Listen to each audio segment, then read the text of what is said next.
So this week we have actually two extremely complex issues to talk about. I think I'm going to divide it into two videos actually, for your sake and mine, in terms of just, assimilating information. And additionally, let it be said that we're only going to scratch the very surface of both of these topics, because it's just sort of what the course has the capacity to support. So first of all, let's talk about postmodernism.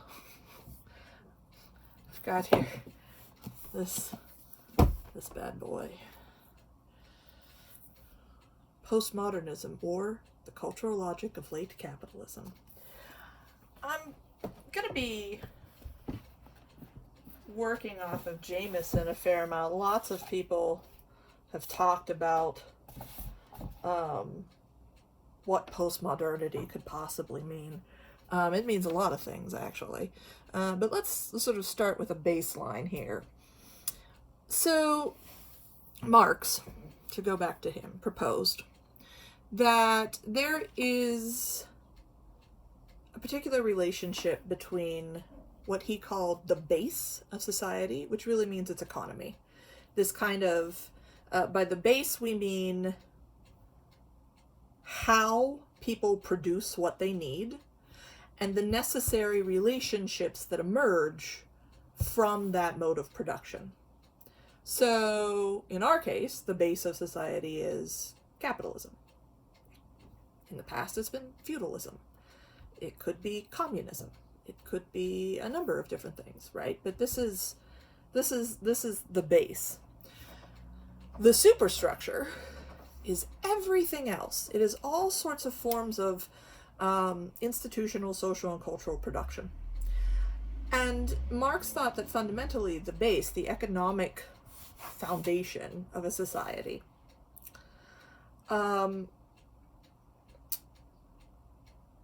determined what our cultural forms would look like. And so this extends to things like our educational system, our justice system, our arts, right? Anything, music, writing, visual art, in our case now, movies and television, etc., right? Everything is going to be determined by this. Now, later Marxists don't think that it's that straightforward, like base determines superstructure, the end. But for our purposes, what I would say is that from Marx's perspective, which Jameson, although much later on, that book's from the late 80s, they're necessarily deeply intertwined. And I mean, that's just a materialist philosophical understanding of history. The idea that our culture, all of our arts, especially for our purposes, are necessarily conditioned in an important way by our material world, right? By our economic system, by the literal physical ways in which we work in the world, and the class relationships that emerge. So, okay, let's just take that as true for a second. What is postmodernism? Well, there are many ways in which postmodernism is a style, like it's an aesthetic. You could talk about postmodern art, you could talk about postmodern architecture. We're going to talk a little bit about postmodern film, insofar as it's possible. There's so one thing, it just describes a certain style that, depending on what field you're in, like architect, like like you could Google postmodern architecture and it's a specific style of building, right? Modernism is a specific style of building, right? Etc., etc. So depending on what subject area you're in, you can get a more or less distinct answer. We're interested in postmodernism as a cultural logic, or rather the outgrowth of late capitalism,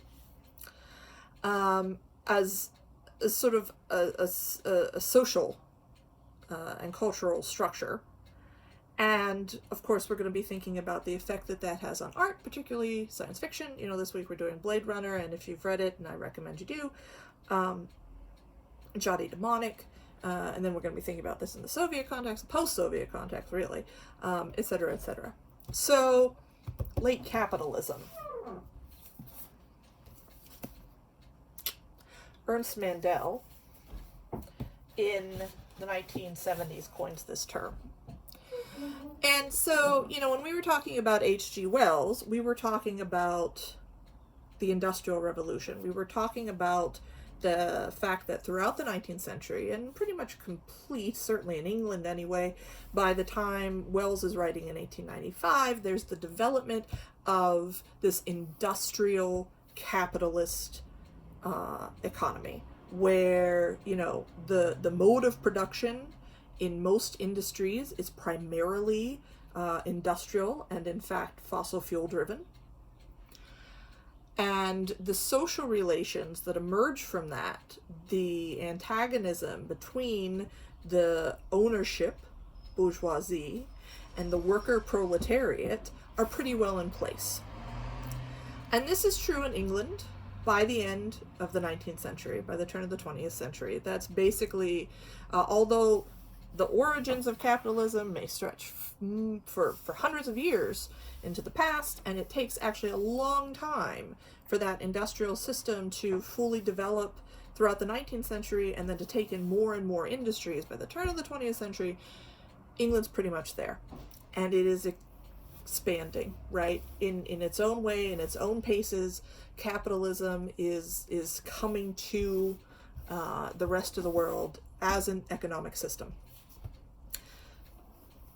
By the 1970s, Mandel and others think that we are in a different era of capitalism, in the West anyway, right, in its center, in Britain, in its colony America, etc., etc. Capitalism has now entered a kind of globalized, extremely liquid, let us say, phase of existence. Now, we should not think that that means that uniformly the whole world has turned to industrial capitalism. This is a process that is literally still going on. Oh, hi. You know, my chairman Meow passed away, and we adopted Penny. Penny's new here. She's small and round. She was doing very badly in the shelter. So, she's doing much better here. Hi. Anyway.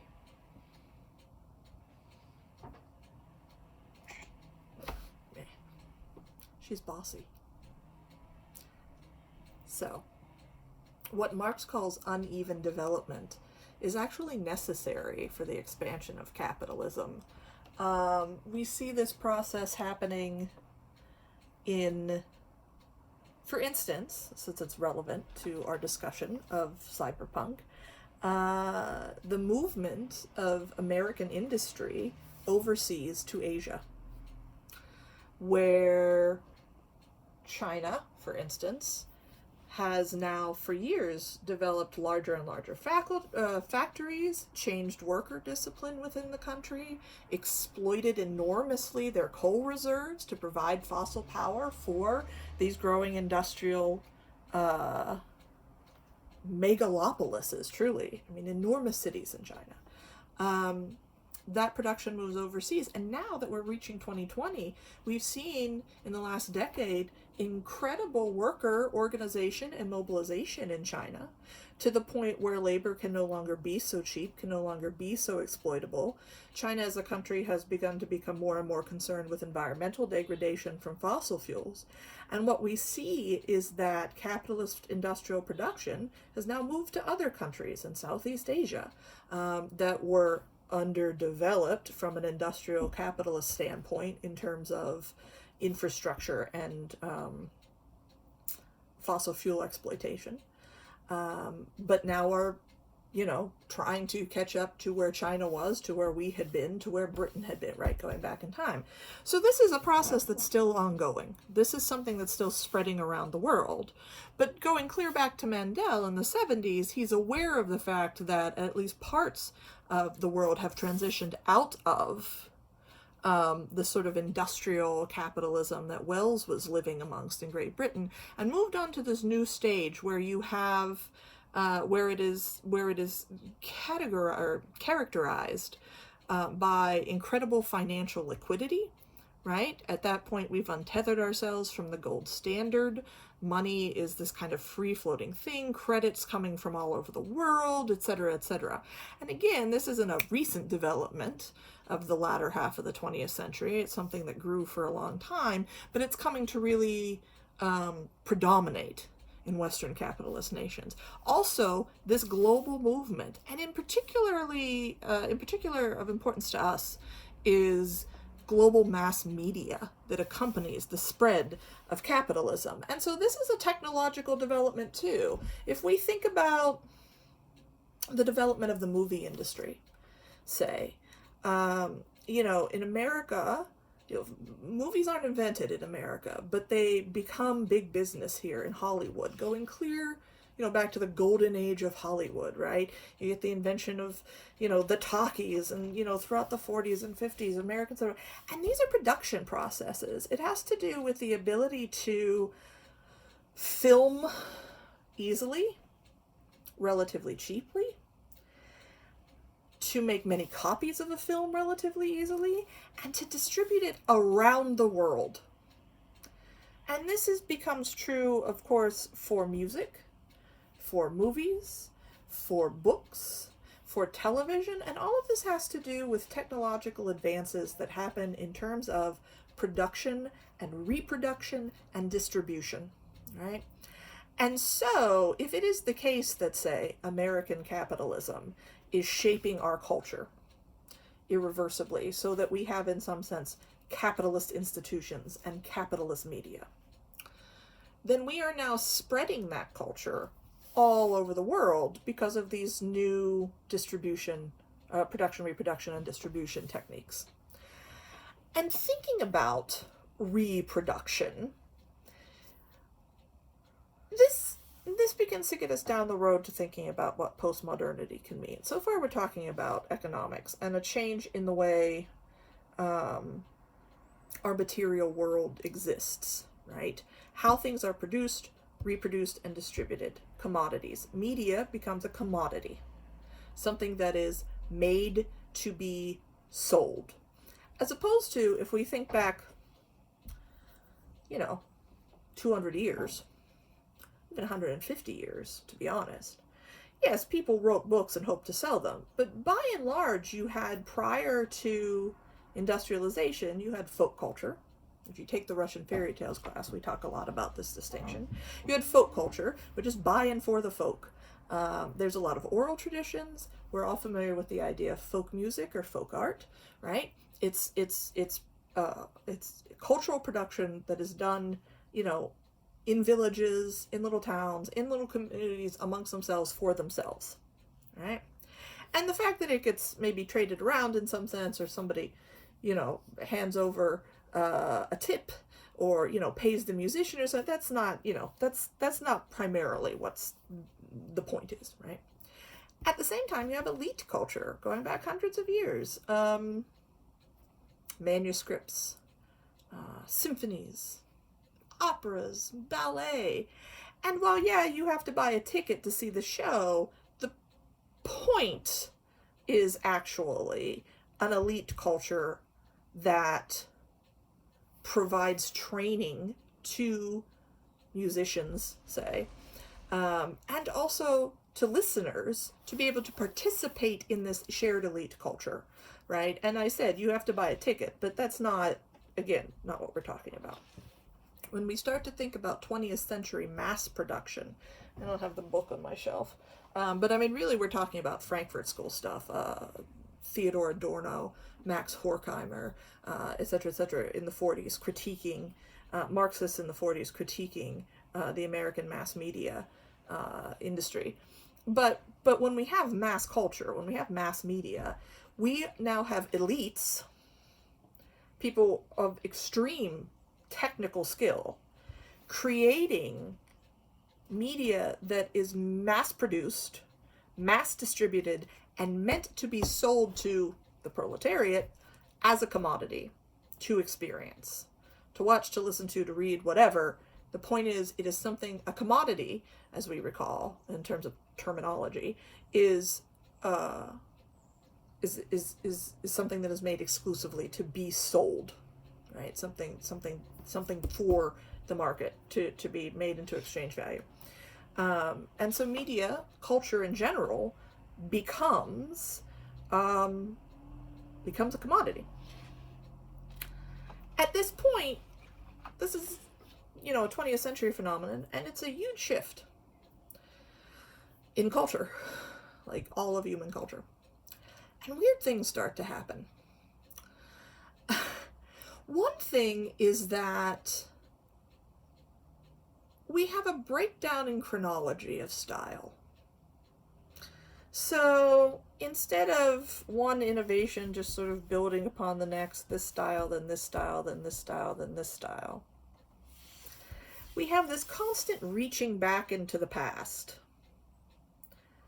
for old styles to recycle. Now, what's going on with it? Well, here's the thing to remember about capitalism. It's true of all capitalist markets, even if you love capitalism, regardless of how you feel about it, it is a fact of capitalism that it must be constantly growing. Expansion is part of the design. You must be constantly expanding production, expanding the market. To do this requires, one, infinite raw materials to put into the production process, and infinite commodities to put into new markets. Well, we all know raw materials are not infinite, but set that aside. This is a problem for another day. Markets are not infinite either. There's only but so many people on Earth to buy things. And so at a certain point, once the market has sort of gone everywhere, or everywhere it reasonably can at that moment in time, the market has to get you to buy more stuff. Like, the same consumers need to buy and buy and buy and buy again and again and again, because there are no new consumers that can be reached at this point. And that actually means that you need an incredible output of commodities. And remember, everything we buy has to be conceived of and designed and developed, right? Particularly in media. And I mean, it's nothing new to say that, man, they remake a lot of movies these days. Yeah, well, something that happens in all artistic forms throughout the 20th century, particularly as it progresses, is in this sort of desperate scramble to just have more and more and more and more to produce, because you can't make entirely new things that quickly, right? It's just, that you begin to reach back into the past and take old forms and sort of tweak them and reassemble them and put them back out and blah, blah, blah. And the same thing also makes it possible for you to expand your market in a different way. If you have something that is, say, I don't know, uniquely Dutch, it's a part of Dutch culture that only a Dutch person would understand, that might be a hard sell in Japan. But if that same thing is sort of wrenched out of its cultural context and retooled in such a way that dilutes the need to understand that context, where you're just left with a thing that's like, I don't know, kind of cute or something, where you don't need to be Dutch to get it, or to like it, or more importantly, to want to buy it, oh, then you can't sell it in Japan, or America, or Nigeria. Right? I mean, so the decoupling of objects from their point in time and from their cultural context serves the market in a couple of different ways economically, but it also does weird things to culture. So one thing is that the past comes to reside in the present in a way that we move from a synchronous progression of past, present, future, to the point where culturally we're surrounded by forms from past, present, and future, or imagined future, simultaneously. Science fiction plays a bit of a role in this, right?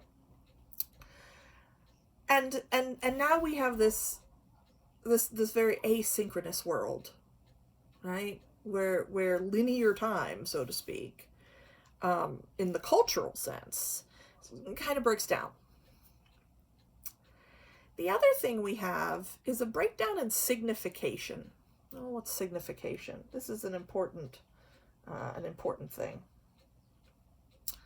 Baudrillard, Jean Baudrillard, is the theorist that comes up with the idea of the breakdown of the sign. And this has to do with meaning making, and it actually is a concept that originally comes out of structuralist linguistics and isn't postmodern at all. What it says is basically just that understanding, meaning making, which of course for humans happens enormously within language. Every bit of meaning requires actually three things. You need a signifier, a signified, and this makes a sign. So, here is an object.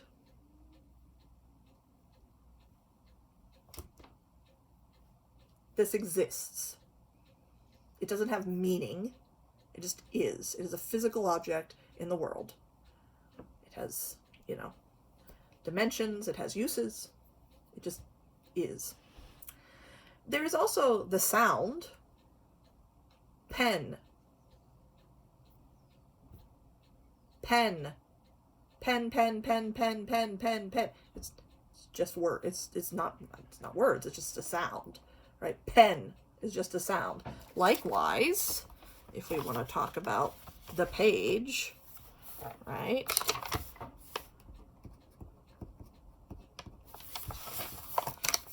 This is just marks, right? It's just ink.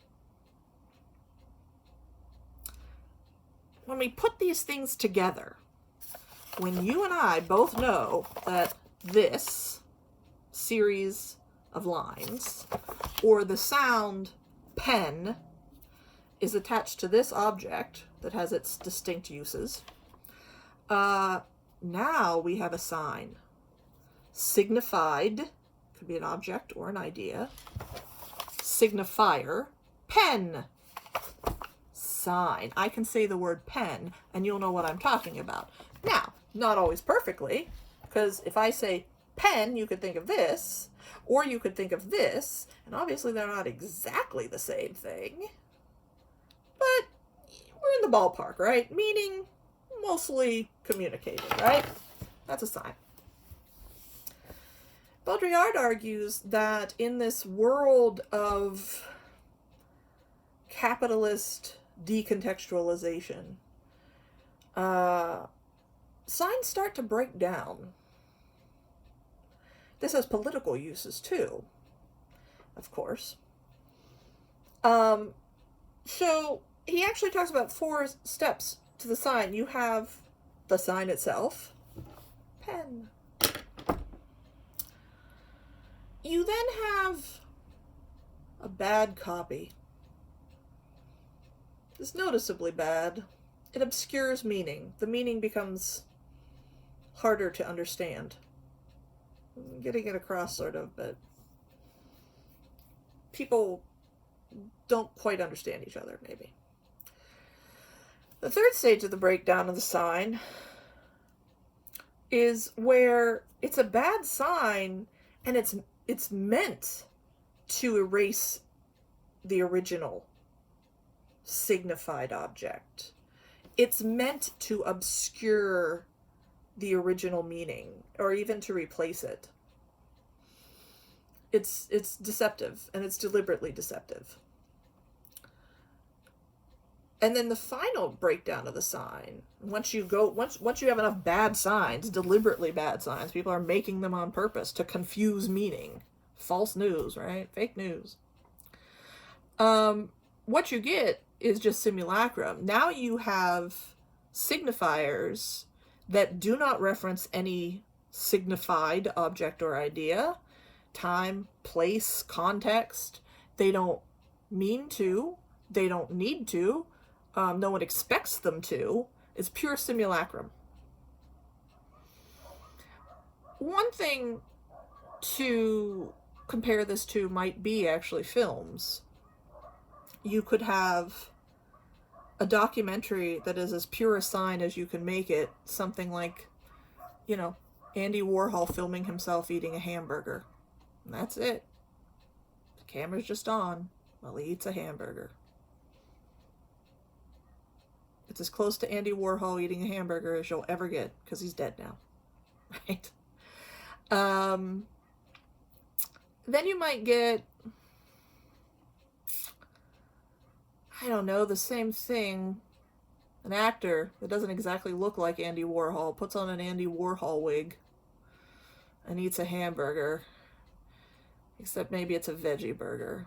Right? Where so you're like, I don't think that's... It turns it into a McDonald's commercial. Then you get into things where, like, you could have an entire biopic about Andy Warhol that completely erases parts of his life, that replaces them with other ideas, that completely misrepresents him, but people go and watch it and gobble it up and think that that is the life of Andy Warhol. It's meant to obscure. And this, of course, I said, this becomes political if we think in terms of, like, films that are meant to be about American history or something, right? I mean, you would go from raw documentary footage of an event to, maybe a newscast about it, which is now not exactly, we're getting commentary, we're getting editing, people are trying to tell the truth, but we're not really getting the straight truth, to then, a nostalgic movie about the subject, which is just not even right. We're trying to replace it, to then just pulling just one feature of that footage and using it to sell something else with no reference whatsoever to the event. Like, oh, that's just a cool image. Right? That's just a cool picture. That piece of graffiti is just cool. Broken windows or something, right? I mean, you see how this... And all of this derangement of signification, decoupling of sign from signifier, then also erases meaning. It makes it harder to communicate. We live in a world where, things become, frankly, incomprehensible. The truth becomes not just obscured, it becomes impossible to access. And so as you watch Blade Runner this week, of course, an example of the simulacrum would be the replicants themselves, who are not humans, but it's part of what the film is about. If left alive long enough, will be indistinguishable from humans. The reference point without a referent. It's just its own thing. Called up out of nowhere. The breakdown of the sign of what it means to be human or something, right? You can talk about that in the discussion board. You can talk about that. We can talk about that, on Thursday. But I mean, as an example. So this breakdown of the sign, this breakdown of the timeline, all of this to serve the commodity market. We also have the erasure of the line between folk and elite culture, between high culture and low culture. Now everything is just mass culture. Elite culture is dragged down. Folk culture is taken away from, is appropriated. That's now a jumble. And this is just a point of opinion, but the whole, on both ends, it turns into vulgarity. That's my side commentary. And all of these phenomena and others, but I'm choosing to point them out because we have to start somewhere, right? All these phenomena do strange things to culture and our experience of truth and meaning and time and art And Jameson, over here, one of our big thick books, says that one thing that changes is our experience of the day-to-day world, particularly when we turn to media. That if you have enough breakdown and signification, enough absence of meaning, meaninglessness, the world just becomes experiences. And this is often tied to actually the idea of psychosis as a metaphor. The psychotic or the schizophrenic, the idea that we cannot make meaning out of the things that we are presented with in our culture because they do not have meaning. It lacks hermeneutic depth. So here's a term for us. Hermeneutics as a field is the study of meaning. And if we see, you do this all the time, you're in college, we do this. When we say that something has hermeneutic depth, we mean that we can interpret it and understand it. So, Jameson's, if I can find it in here, Jameson's one argument going back to Andy Warhol, has to do with visual art. And he says, if you think about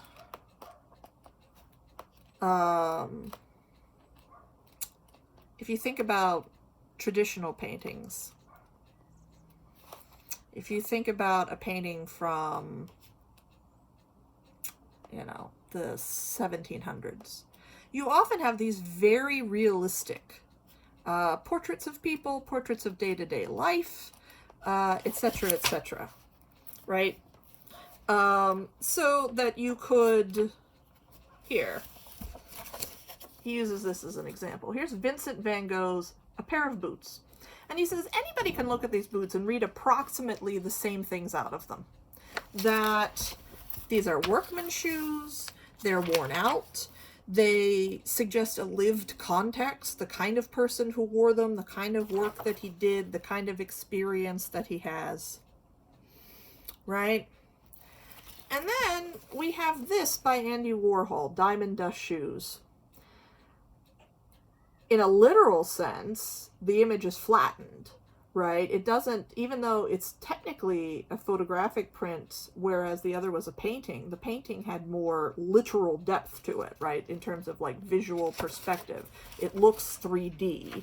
This is flattened, so that perspective is erased. The coloring is obviously erased. We're in just this black and white negative space. Whose shoes are these? Are they, well, they're women's shoes. Okay. So we know something about, but it's much harder to discern the context of these shoes, right? A workman's boots worn out, in the 1870s in France or something implies a whole world. This is tougher, much tougher to get at, right? Less hermeneutic depth. There's less to draw out of it than the image itself. Now, I'm not saying this has to be a value judgment in terms of art, but the point being that it becomes more about just the experience of the image. You stand there, you look at it, it hits you however it hits you, and then we move on, right? There is less meaning to extract. There is less hermeneutic depth. This depthless quality enters sort of all experience, particularly media experience. And so theoretically, postmodern art, and I said this is not, depending on what domain you're in, your results may vary. But from this sort of philosophical perspective that we're working off of,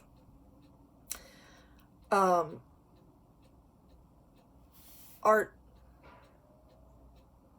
music, movies, television, theoretically, the postmodern version of those things would be meaningless. They would just be experiences, just one thing after another. You feel a thing, you feel a new thing, it's a new thing, another thing, another thing, another thing. It's not meant to be analyzed. It's not analyzable. That experience of just simulacra, just free-floating images divorced of meaning because the signifier is no longer connected to the signified, the sign is broken. That experience, many people say, at least to a degree, characterizes modern life. And people like Jameson and other theorists see this as the cultural outgrowth, the superstructure that grows out of the base of late capitalism. That capitalism's requirements for its market, for commodities, commodity sale, production, reproduction, and distribution, the requirements of capital,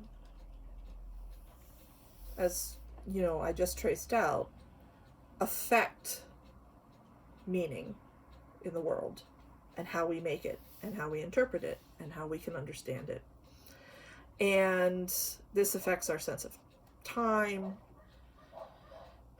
It affects our visual environment, our media environment, our own understandings, our ability to communicate across borders and boundaries of all sorts, our ability to make meaning, to extract meaning, to share meaning. I mean, it doesn't have to be bad, but it's not always great, right?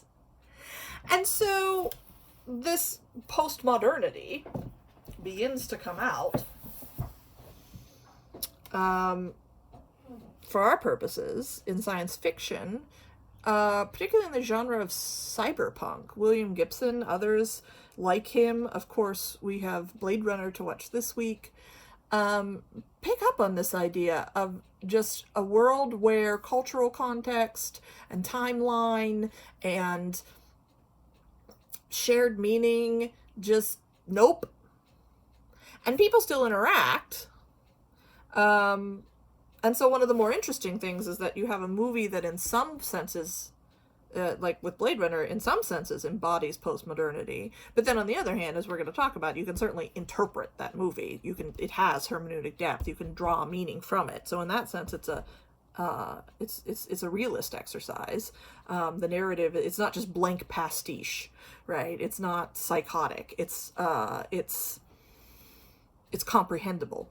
On the other hand, it certainly references a postmodern future. I mean, one thing you can watch in the visual environment of this film is that it literally does not make sense. The exteriors of buildings do not track to the interiors of buildings, is one example. They just don't. You have a pastiche of like 40s noir and, far future, replicated androids. One of the characters is literally out of time. He ages much faster than a person normally would.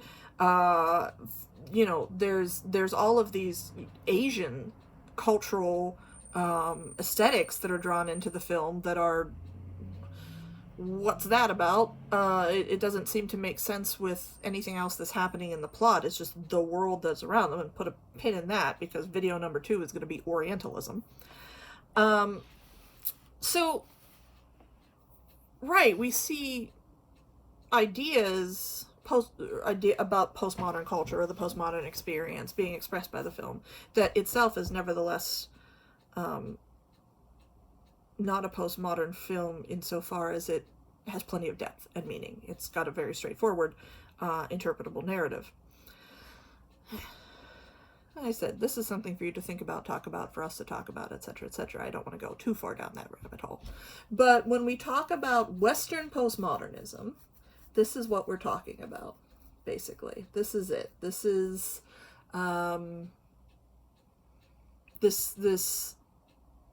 the way in which late capitalist economic forces have shaped the culture of the 20th and the 21st century in such a way as to, frankly, some would say derange, the world around us, and in particular the media world around us, to make meaning difficult to make and share, to flatten time, to sort of compress it and expand it simultaneously, to eliminate boundaries between folk and elite, so that we're left only with the mass commodity,